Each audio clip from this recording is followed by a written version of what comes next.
చూస్ country delight, live better. ఇప్పుడే country delight app ని download చేసుకోండి.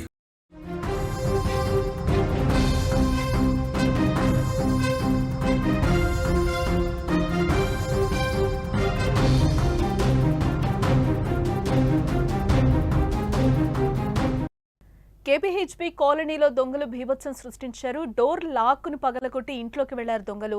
వృద్ధ దంపతులను కొట్టి భయపెట్టి దోపిడీ చేశారు. 20 తులాల బంగారం అలాగే 3 లక్షల రూపాయల నగదును అయితే చోరీ చేసినట్లుగా మనకి సమాచారం అందుతోంది. పక్కింట్లో దోపిడీకి విఫలయత్నం అయింది. ఇంట్లో వాళ్ళు అరవడంతో ఆ దొంగలు పారిపోయినట్లుగా కూడా మనకి తెలుస్తోంది. హైదరాబాద్ లో ఈ మధ్య దొంగలు రెచ్చిపోతున్నారు. ఈజీ మనీ సంపాదించడానికి దొంగలు చోరీలకు పాల్పడుతూ ప్రజలను భయభ్రాంతులకు గురిచేస్తున్నారు. సోమవారం అర్ధరాత్రి నుంచి మంగళవారం ఉదయం వరకు అంతర్రాష్ట్ర ముఠాలు స్వైర విహారం చేస్తున్నారు. కేపీహెచ్బీ కాలనీ 7వ ఫేజ్ లో సోమవారం అర్ధరాత్రి దొంగలు రెచ్చిపోయారు.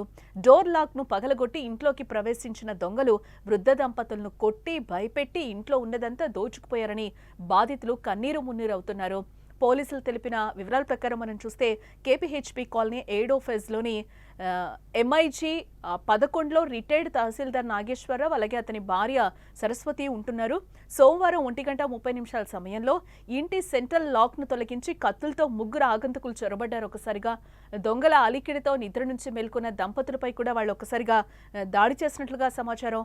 వారిని బంధించి నోట్లో గుడ్డలు కుక్కి అరవకుండా చేశారు. కత్తులతో బెదిరిస్తూ బీరువా తాళాలు తెరిచి ఇంట్లో ఉన్న సుమారు 30 తులాలకు పైగా బంగారం అలాగే 70 తులాల వెండి ఆభరణాలు అలాగే 3.5 లక్షల నగదును దోచుకోవడమే కాక సరస్వతి చేతికున్న బంగారు గాజులను కూడా లాక్కొని పారిపోయినట్లుగా తెలుస్తోంది. దొంగల దాడిలో నాగేశ్వరరావు సరస్వతి దంపతులకు తీవ్ర గాయాలన్నట్లుగా కూడా మనకి తెలుస్తోంది.